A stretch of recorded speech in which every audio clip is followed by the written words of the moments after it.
I want to share a story that happened to me this past week. We were just leaving a staff meeting where we were talking about how can we just help to encourage a deeper community here at Bethany Church. Ways in which we can organize ourselves and promote some of the ministries around here to get people to just come alongside and just grow and develop more of a sense of community within the church. I walked back to my office and we're sitting around and I get a phone call from my sister, and so I pick up the phone and she's hysterical. She's crying and she's telling me, you got to call your father, you got to call him now, and I don't know why he wants to talk to you, but he's been trying to get a hold of you, you got to talk to him right now. Well, my sister is given to a little bit of the dramatic, and she's probably watching, and it's the truth. But she was pretty upset, so I wound up calling my dad, and it was true. My dad was in a state of panic. And it's pretty unusual for my dad to be in that state. In fact, my dad is like this rock, You know how they say when you're in a bad spot, like, something really terrible happens, people have this tendency either to fight or to flight. Well, my dad never flights, just to put it that way. And yet he was very, very agitated. And he said, you just got off the phone with my son, and that my son was in the hospital. And my son was really hurt. And somehow or another, the police were involved. And that he called them and gave him a case number and said that the police would be calling him back, but that they tried to get a hold of me, and they just, that he wanted to talk to my dad. And so my dad just gets on the phone and says, he doesn't want me to talk to you, but I got to let you know what's going on. So I'm asking my dad. I said, well, Dad, where is he? Like, what hospital? Like, what's the case number? You got to give me some info. And my dad, the problem with my father is my dad has maybe about 40% of his hearing. So when you're talking on the phone, you really have to talk loud to get him. And that's even with his hearing aids. His hearing is just not what it used to be. And so he catches about 30% of the phone conversations. So that was frustrating in itself. And so I made it clear. I said, Dad, when they call you back, you make sure that you give them my number. I want to talk to them directly. And so I hung up the phone, and now my mind is running in 1,000 directions. So I think I can't call my wife, because what am I going to tell her? I don't have any information. And I didn't want to tell everybody on staff, because I know they love me and they want to help, but how are they going to help? I don't have anything to tell them.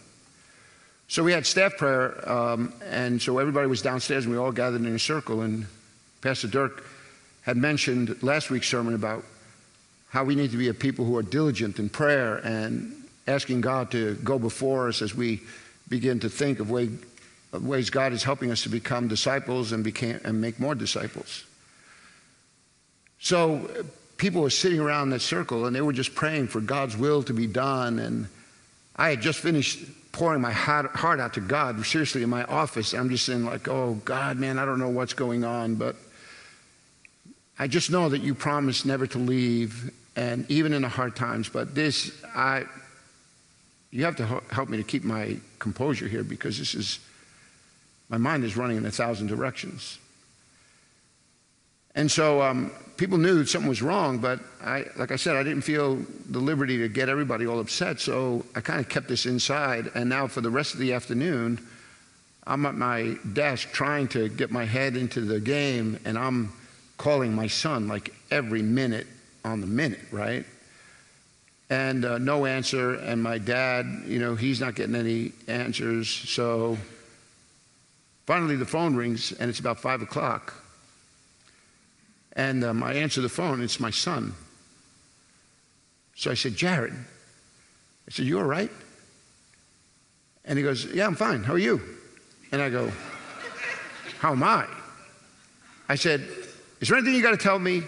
And he goes, not really, like, you all right?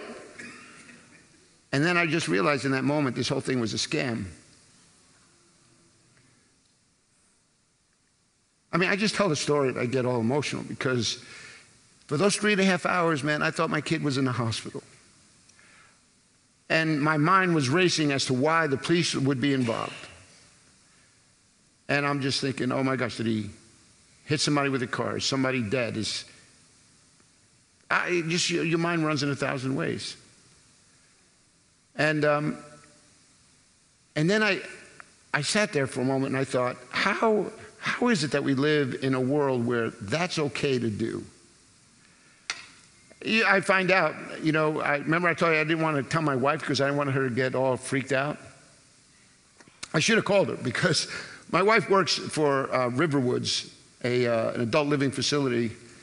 And she told me that they just this past month, they had a number of phone calls like that where people were scamming the seniors there trying to get money for grandsons. Only this one was a little more sophisticated because they didn't ask for money right away. And I'm a cynical New Yorker, so I would have probably figured that out right away. But when they didn't ask for money and they gave my dad a case number, it was so that somebody would call later with that case number and then say that my son needed money, which is exactly what happened. But by that time, we already knew it was a scam, and I had called the local police in Florida. But it made me sit down, and as I was then trying to get my head back into writing this sermon, I thought, sometimes that's how things happen though, right? Like in a moment, a storm could come into your life, totally unexpected. And maybe some of you have already had that kind of experience, where one day everything's going along smooth, and the next minute, boom, everything is just completely upside down. And in those moments, you find yourself now trying to hang on, and it's in those moments that you recognize that the only one that could come alongside, seriously, in a moment and just quiet your heart, is this relationship that you have with God. And so you pray with all kinds of renewed enthusiasm because you recognize if you could do anything about the situation, you would have already done it. But now you've been at this place where you recognize that I can't do something and God's going to have to do something. And that takes place because you recognize the world that we live in is so broken and that evil is so prevalent. And you're asking God to do and to show up. And so you just embrace that. Well, that's exactly what this passage is about for us today. It's about learning how we're going to live a life of faith, even in the midst of a world that is hostile and broken. I don't know about you, but for many people, it is really hard sometimes to live with the joy of the Lord in your heart when there's a number of things that are just falling apart. You can become so easily discouraged and wonder why it is that you even believe and why you're even continuing. Well, I hope after today, you might get a little bit more of a glimpse, and this might help you. So to begin, I'd like for you to open up your sermon notes, and I put a passage from Acts chapter 14. And I want to begin by first pointing out to this map that's on the screen. You'll see that in this map, it's pointing to a place called Antioch, but it's in a region of the world at the time called Pisidia. Now, if you were to see all the way on the other extreme, that one star that's all by itself, that's Antioch of Syria. And then sometimes when you're reading through the scriptures, they refer to Antioch, and you might miss the fact that they're two different places. But in Acts chapter 13, the context for the sermon that I want to talk to you about today is found in Antioch and in Pisidia, where that arrow is pointing. What had taken place in this place is that Paul and Barnabas, they had been sent out to go out and share this good news. And so they come into Antioch in Pisidia, and while they're there, they're beginning to preach this gospel, and a number of people come to know Christ. So much so that they turn around and they say, we want to hear more about this. Could you come back next Sabbath? And so Paul and Barnabas, they stay, and the next week they come, and the text says, if you were to read in Acts 13, it says that the whole city turns out. So now all these people came because of what Paul and Barnabas were sharing. And so you get the idea that, wow, this is awesome. Like they come out there, they're sharing this news about what God has done and what he promises, and showing them how God has worked and he's fulfilling his promises that he made all along. And it's a really good time. Except that the leaders of that local synagogue, they turn around, they see all the people that are coming, and they wind up getting jealous.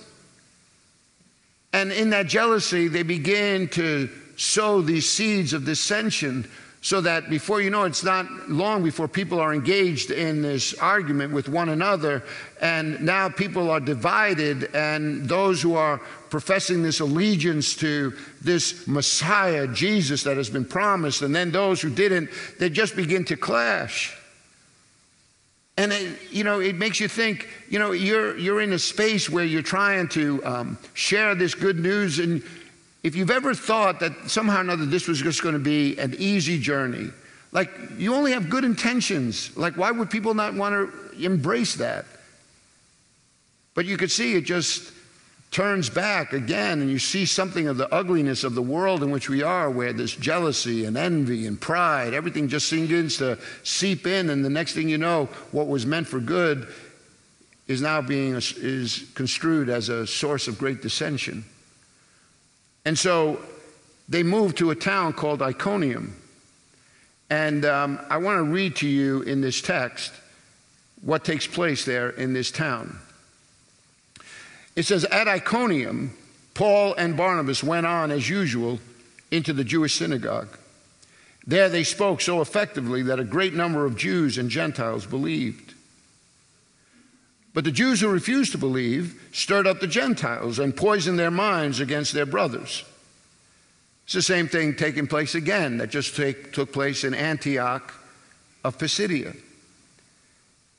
So Paul and Barnabas spent considerable time there, speaking boldly for the Lord, who confirmed the message of his grace by enabling them to do miraculous signs and wonders.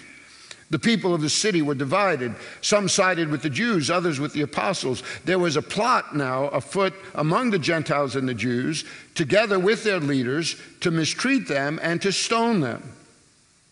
But they found out about it and fled to the Lycaonian cities of Lystra and Derbe and to the surrounding country, where they continued to preach the good news. So now they go out to do something good. And in there, they begin to experience some of this hostility. So in Antioch of Pisidia, they're in this place, and now things are, heating up. Now they go to Iconium, and there, it not only begins to heat up again, but now people are making plans on how to take these guys out, to inflict physical harm on them because of what they're sharing. And I put down in your notes, like when I read this text, I thought one way in which Paul is dealing with this circumstance is by fully embracing the good news that he's sharing and living by it. I mean, otherwise, how else do you stay motivated when it seems like on one hand, man, you just had a great reception, and then it just seems to turn sour when everybody's coming out against you. And now you stand back and you see, instead of this great harmony, now you see all this dissension. Have you ever had a family reunion like that, where you meant to do something really good, and then all of a sudden that's totally misconstrued, and the next thing you know, man, people are like at odds with one another? Probably not your family, but what is it about this good news then that needs to be embraced and that we need to live by? I want you to think about this. This faith that Paul is sharing is something that has a foundation that shows that God throughout history has been working to reconcile people to himself, giving them a worldview that includes a God who is intimately involved in our lives. So that faith is something that it says we ought to build a firm foundation upon, because God is making promises and God will keep those promises. But with that faith also comes hope. And a hope that we have now peace with God.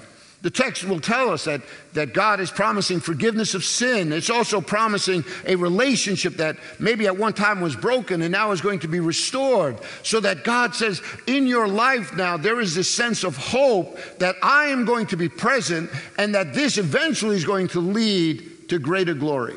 So that we live with a sense of expectation that not only will God never abandon us, but he promises that one day this is going to lead to a place where there is no more suffering, no more pain, no more sorrow. And if you've ever had loved ones that have gone on before, is that not the one thing that you hold on to the most? That you're going to see them again? That you realize that they are in a place where there is no more suffering. We may be suffering because of their loss, but they're not suffering. And your heart aches to be joined with them. Now you live this life in every day and you wonder, wow, like, where is all this going? And then you read through these scriptures where God's saying, no, look, I want to be a part of your life. I have a purpose in all of this. And the more you lean into that faith and the more you embrace this hope, it sets a tone in your life where it says now love begins to be manifested. Because I have the peace of God in my life. And instead of being like a thermometer that reflects the temperature around, I become the thermostat, setting that temperature. So in the midst of sometimes some unruly circumstances, God's peace that now is within us causes me to show a love that is patient and kind, not proud, not easily provoked, a love that keeps no record of wrongs. A love that never fails. That's what it says in 1 Corinthians. And so you begin to realize that what Paul is doing, going around and speaking to people, it's because he understands that the world as we find it is filled with all kinds of brokenness and all kinds of evil. And the only way to really overcome that is to fully engage in this gospel and to begin to lean into it. Because otherwise, you know what happens? The world around you just begins to sour you. Now you become jaded. Now you become a little callous. Now you're looking out at the world and you're always suspicious. And instead of making you a little bit more pliable in a way in which you're demonstrating hope, now you're thinking, I'm not going to be taken in. I'm not going to be suckered in any way. And we begin to build these boundaries and these walls in our life. And instead of making us more loving, it makes us more jaded. See, Paul is responding against that. And what's interesting is he just leaves Antioch where there was this great sense of revival that turns, and now he goes to Iconium and he shares the same thing again and the same problem again, except this time it gets heated up and people want to mistreat them and stone them. Go on now to the next passage here in verse 18. And here, when you look at this passage, it starts off this way. It says, even with these words, they had difficulty keeping the crowd from sacrificing to them. Well, see, now they're in Lystra. And you can see that on the screen. They go from Antioch of Pisidia down to Iconium, where they were threatened and plans are being made to take them out. Now they come to Lystra. And what the text does, where I jumped there to the end, what the text is really about is they had healed a crippled man. And the people saw that miracle, and instead of ascribing it to the work of Jesus in their life, they began to fit that into the scheme of the Greek gods that they were worshiping. So they thought that Paul was Zeus and Barnabas was Hermes. So they called for the priest of Zeus to come down and offer a sacrifice on their behalf. And it sounds bizarre to you, but come on, like their worldview had not yet embraced this one God who created heaven and earth. And so as a result, Paul is now engaged in them saying, no, I am certainly not Zeus. I'm here to talk to you about Jesus, who made a covenant with Abraham and has fulfilled that all the way through. This isn't a God who is a God of our own imagination, but a God who has been revealing himself over time to people so that his word is true. It's nothing that's just made up out of the thin air. And he was having a hard time dissuading them. The text goes on then, and it says that the Jews from Antioch and Iconium, right? Those two cities that he had just been at. Now they had come and they were beginning to win the crowd over. They didn't like what he did in those other places. Now they come and follow him to Lystra, and there they begin to stir up the crowd. Only this time they do stone Paul and they drag him outside of the city thinking that he was dead.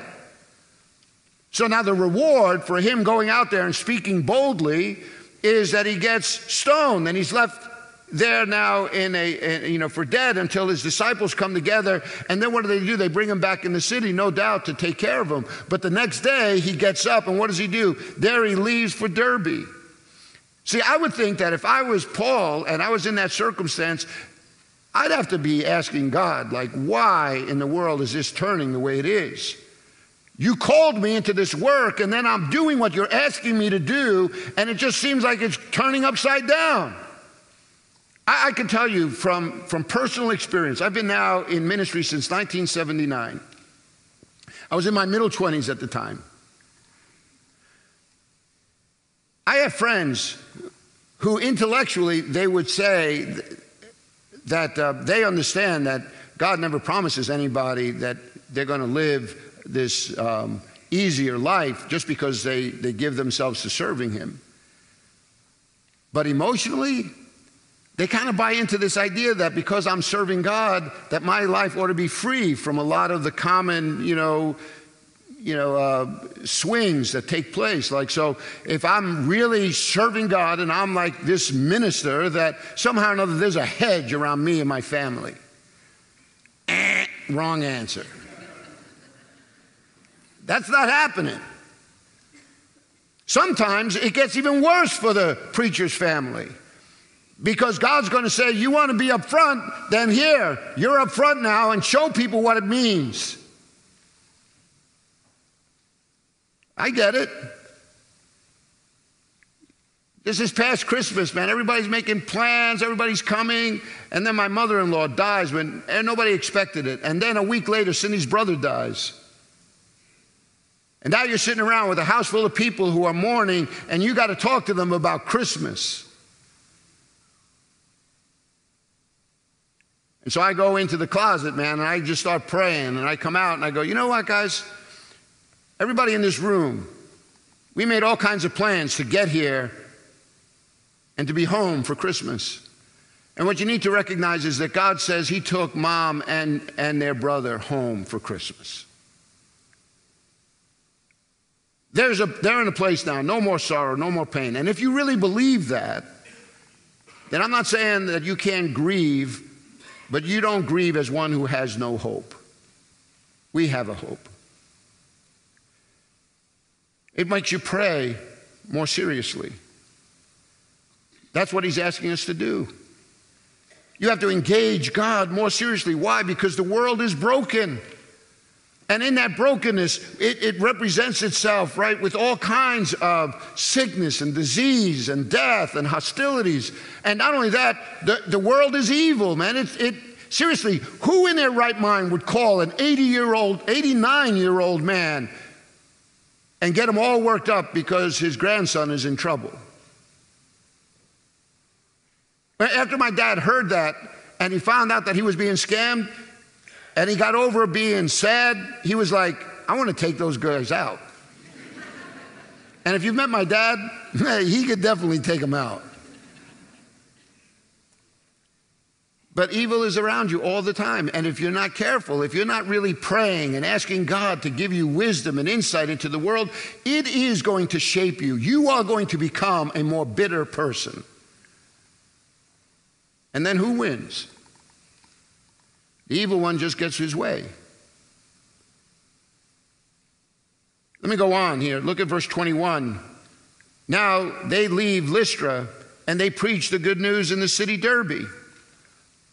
Would you be motivated to go and share this good news in another city after you just finished getting beat up, after you just finished having 3 experiences of great kind of opposition?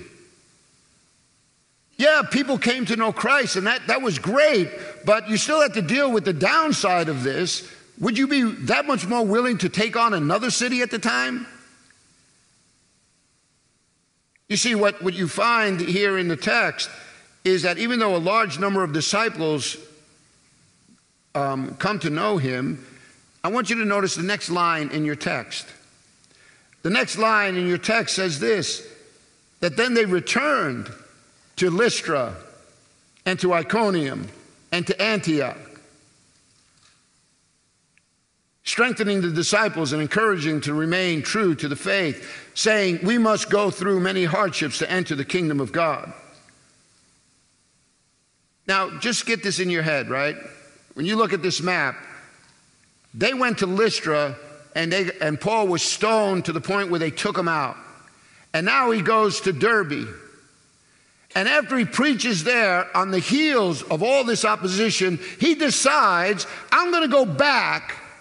And he starts with Lystra, where he just finished getting beat up and stoned. Then he goes back to Iconium, where they were planning the whole thing. And then he goes back to Antioch, where all the people that followed him down to Lystra, they live. Why would you do that?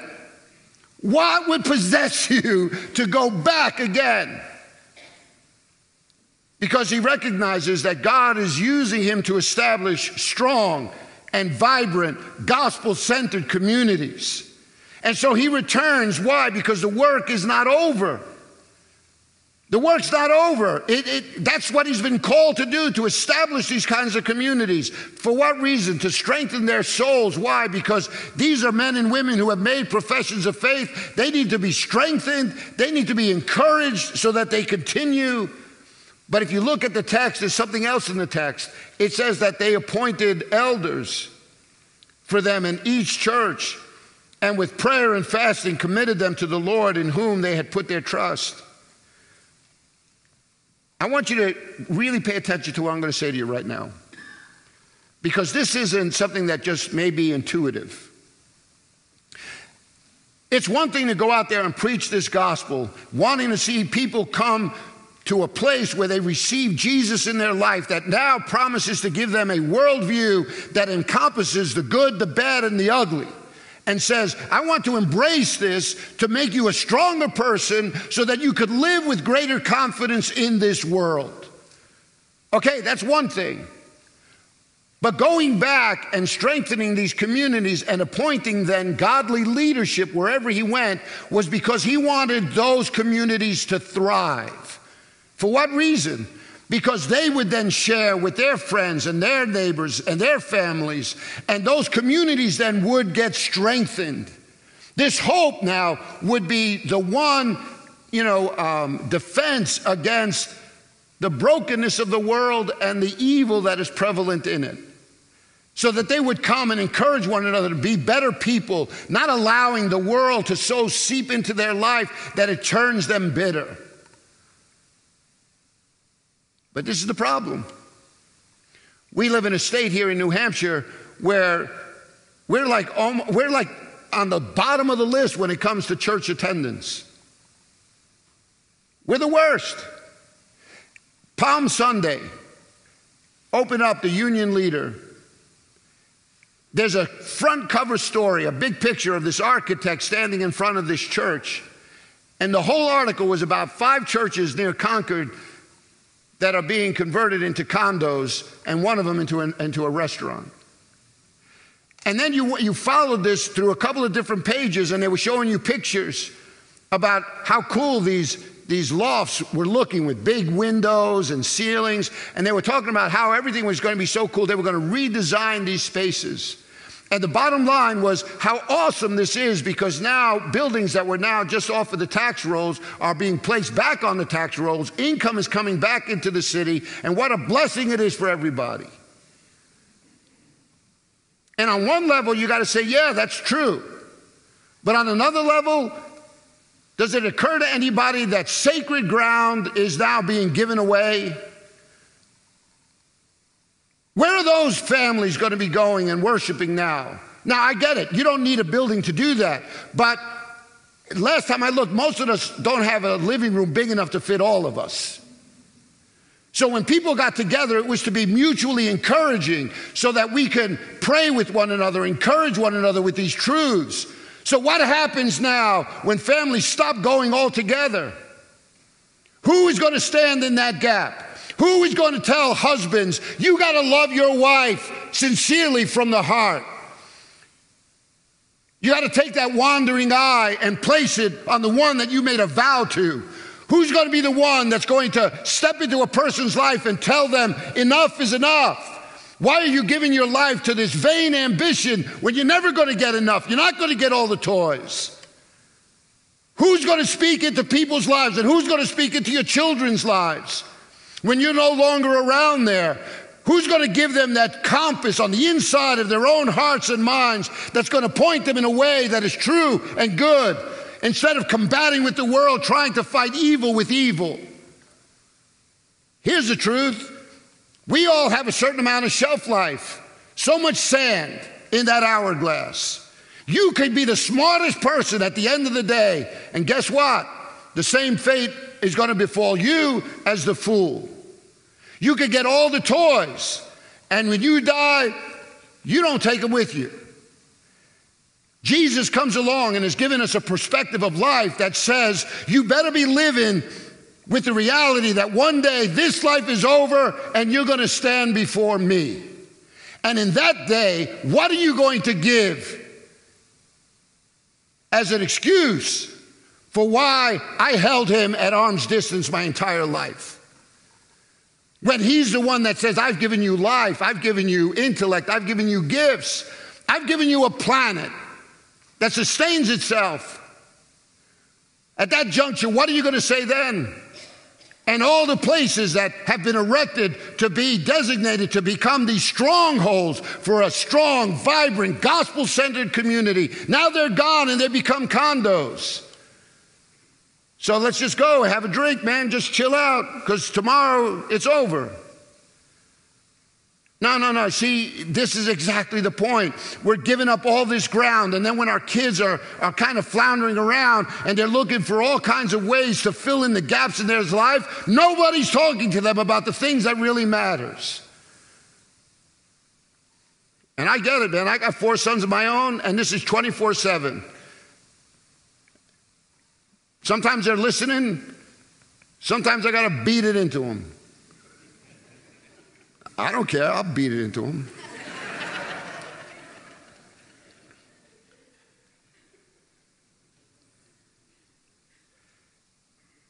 Let me put this map back up here again. We're looking at Antioch because they go back to the place that sent them out.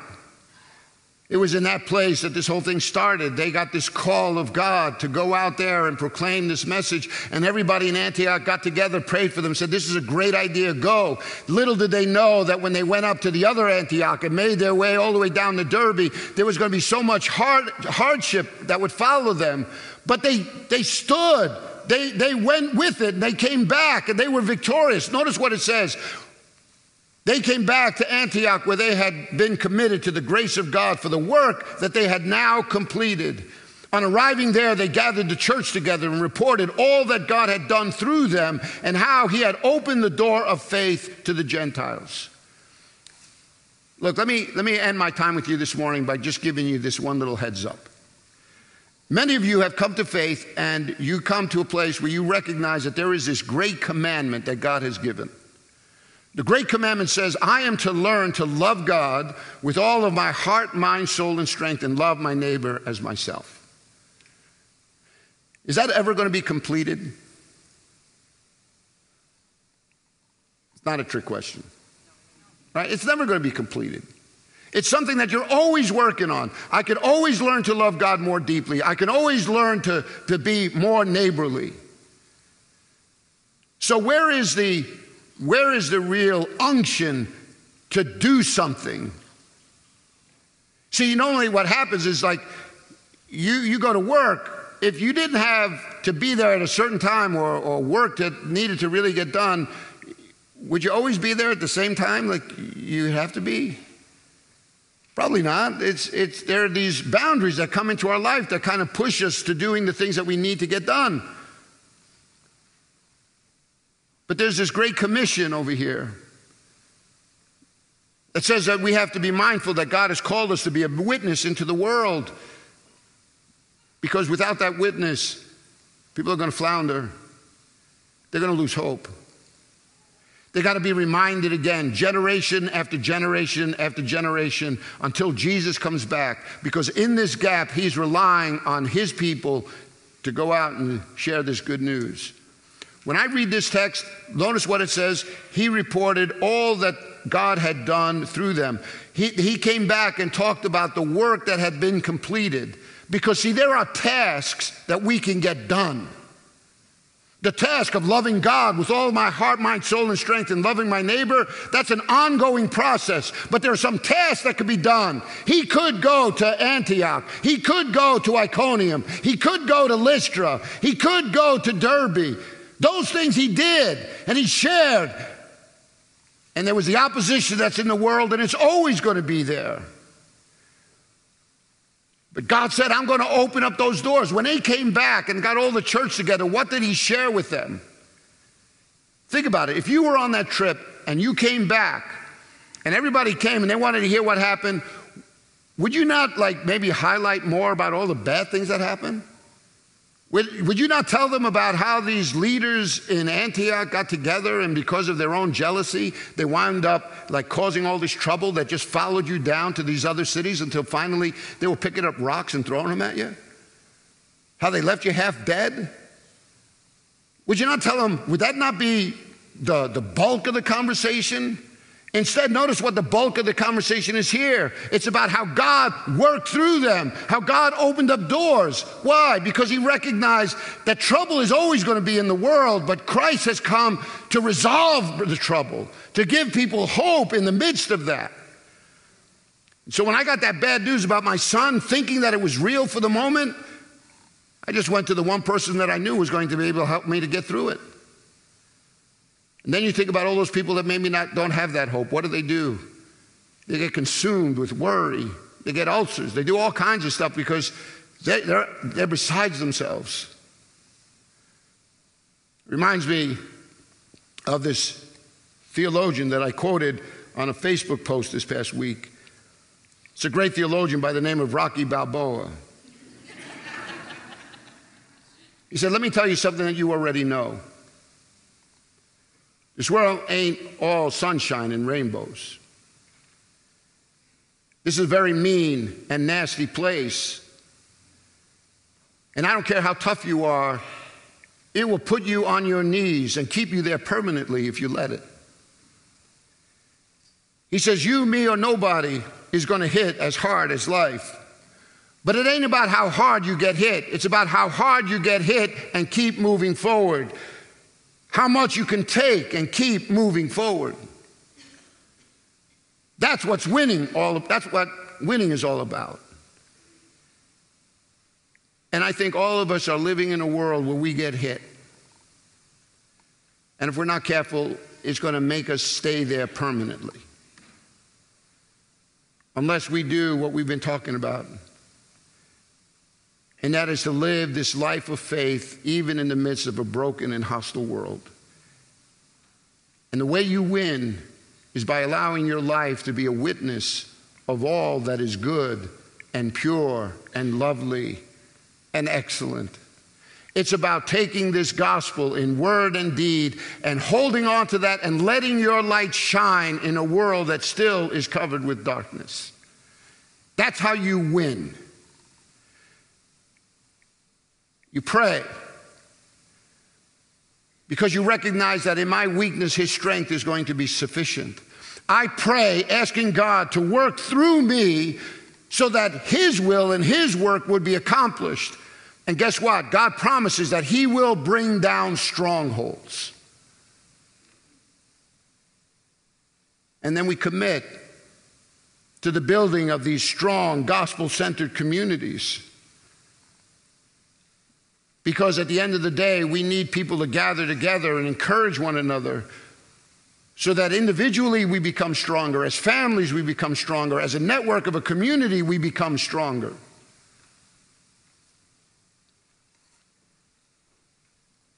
Back in 2007, it was the end of 2007, I got an email from a guy that was pastoring a church in Raymond, New Hampshire.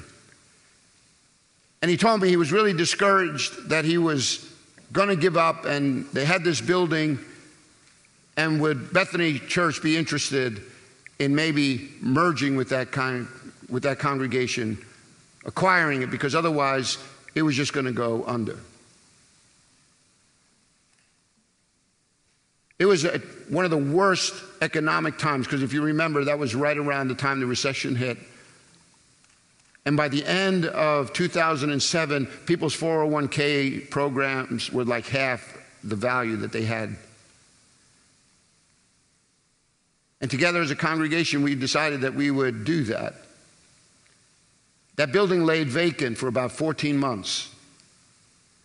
And then when we opened up those doors, we saw God do amazing things. This past Easter, with adults and children, there were over 400 people that went to that church in Raymond. And I can tell you that the majority of those people who were there weren't from Bethany, Greenland. They were from people that they reached in their communities, because the word is preached and people responded. Well, a number of weeks ago, we got a call from another church over here in Kittery Point. You've heard me mention that. Their last service is going to be May 1st. They dwindled down to 4 people and they can't keep it going. So they called and they asked if we would be interested in maybe acquiring that. And so we did some due diligence, because, again, right, I'm from New York, so everything that's free is not free.